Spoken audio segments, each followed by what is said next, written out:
Bonjour, je m'appelle Joanne. Je suis née à Galichan, mais j'ai déménagé plusieurs fois dans plusieurs petits villages entourant la Sarre. J'ai toujours aimé ça, la campagne. J'ai 3 beaux enfants, de 2 pères différents. Notre vie a, disons, été mouvementée. Ça serait trop long de tout vous raconter ça, là, mais aujourd'hui, je peux bien vous en conter des petits bouts. Quand j'ai eu ma première, Rebecca, j'étais bien jeune. J'avais 15 ans. Je ne savais pas comment m'occuper de ça, moi, un bébé. Fait que j'ai lâché l'école, puis je me suis occupée du mieux que j'ai pu de ma belle puce. Je me suis trouvé une jobine au dépanneur, puis je suis partie vivre en appartement avec mon chum. Mais disons que ma mère, elle approuvait pas tellement mes choix. Avec lui, par exemple, ça n'a pas duré longtemps. C'est mieux comme ça. Ma fille, elle connaît pas beaucoup son père. Quand j'ai été voir mon médecin pour mon suivi de grossesse, il m'a dit que le CLSC allait me contacter pour m'offrir des services. Ben, c'est arrivé. Il y a une travailleuse sociale puis une infirmière qui venaient, chacun leur tour. Au début, là, ben, j'étais pas trop convaincue. Ils me donnaient des coupons pour que je puisse m'acheter du lait, des œufs, des oranges. Pour que j'aie un bébé en santé, qui disait. C'est pour ça d'ailleurs qu'on appelle ça le programme HOLO.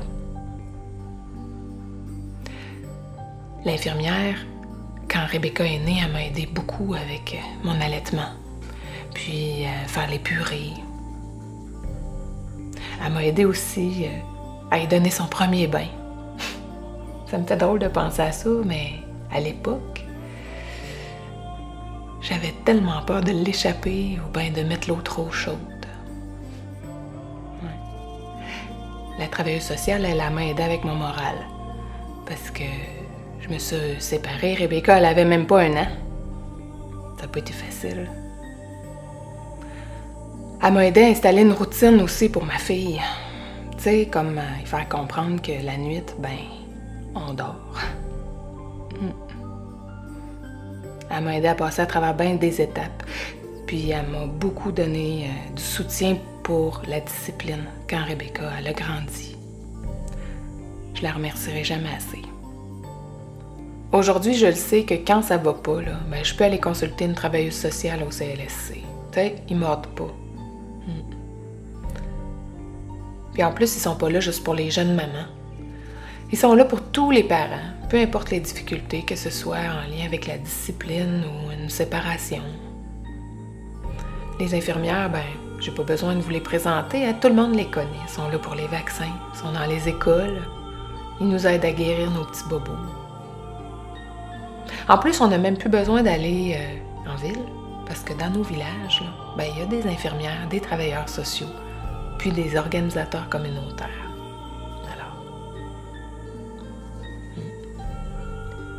Ben, il y a une autre chose que ces femmes-là ils ont faite pour moi. Ils m'ont fait connaître la maison de la famille. La maison de la famille, c'est comme une maison pour toutes les familles. Ouais. C'est pour les familles monoparentales, les familles nucléaires, c'est pour les grands-papas, c'est pour les mamans, c'est pour les papas. C'est pour tout le monde. Ça fait drôle à dire de même, là, mais c'est vraiment ça. Ça me tentait pas ben d'aller là au début, j'étais super gênée. Ma travailleuse sociale, elle m'en a parlé souvent, là. Elle voulait que je l'accompagne. Je voulais pas, ça me gênait. Un jour, j'ai accepté d'y aller avec elle. J'ai jamais regretté. J'ai rencontré plein de parents. Là-bas, il y avait des cafés-rencontres. Puis on pouvait jaser ensemble de plein de choses qui nous concernaient tout le monde. On jasait des enfants, puis de plein d'autres affaires aussi. J'ai rencontré du monde bien le fun. J'ai même pu faire des ateliers de stimulation avec Rebecca. Mais j'avoue que ça fait du bien parce qu'à force d'être toute seule, toutes les deux, à la maison, là, ben je manquais d'imagination un peu. Aujourd'hui, je suis bénévole à la Maison de la Famille. Puis Je me sens bien là-bas. Je me sens utile. À la maison de la famille, on peut louer une poussette, on peut emprunter des jeux, des vidéos. Il y a plein de monde super intéressant. Quand j'avais besoin d'un petit break, la maison de la famille, elle m'offrait aussi du répit. Fait que je pouvais laisser Rebecca là 2-3 heures par semaine pour aller faire mes commissions ou mon épicerie. Je sais pas pour vous autres, là, mais moi, aller faire mon épicerie toute seule, là, c'est un peu comme me payer une petite vacance. Quand Rebecca elle a eu 18 mois, on a eu une place en CPE, en centre de la petite enfance. C'est là que j'ai vu que les CPE, là, c'est beaucoup plus que des garderies. C'est un milieu stimulant pour les enfants. C'est un milieu qui assure leur santé, leur sécurité. Quand je laissais Rebecca avec son éducatrice, là, je me sentais en confiance. Parce que je sais que c'est des gens qui sont formés pour assurer le développement des habiletés de l'enfant, de leur langage. Rebecca, elle a appris plein de choses là-bas. Comme par exemple partager, attendre son tour, prononcer des mots qu'elle était incapable de prononcer avant. Elle organise plein d'activités super le fun pour les enfants. Rebecca, elle adorait ça, aller là. Puis moi, pendant que Rebecca était en CPE, ça m'a permis d'avoir du temps pour moi. Fait que j'ai décidé de retourner finir mon secondaire. Un gros projet, hein? Ouais. Une chance que j'ai eu du soutien parce que faire un retour aux études avec un enfant, là, c'est pas une mince affaire. À l'école Le Retour, j'ai pu bénéficier du service SARCA. Savez-vous c'est quoi? SARCA, là, ça veut dire service, accueil, référence, conseil et accompagnement. Avec l'intervenante là-bas, j'ai pu faire le point sur mon projet de vie. On a parlé ensemble de ce que j'aimais, de ce que j'avais le goût de faire.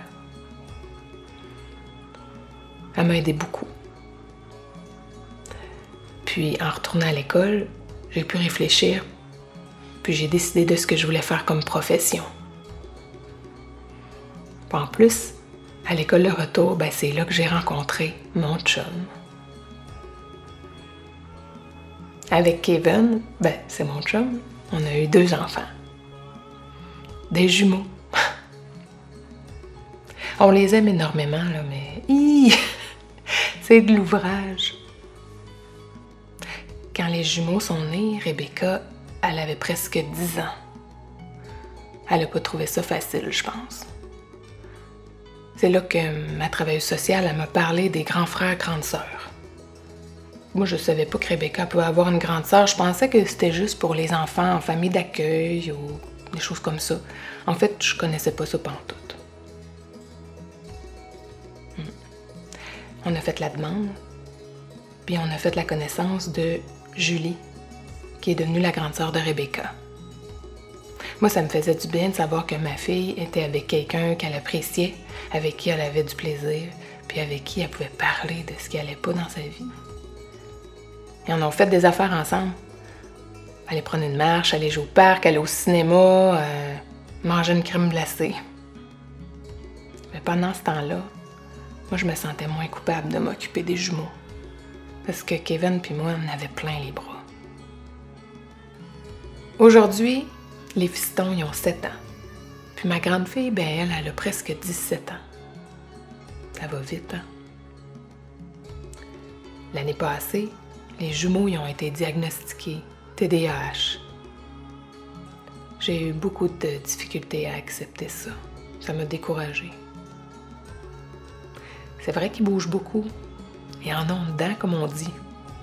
Ça leur cause des difficultés à l'école. À l'école, justement, il y a un parent qui m'a parlé du groupe Panda.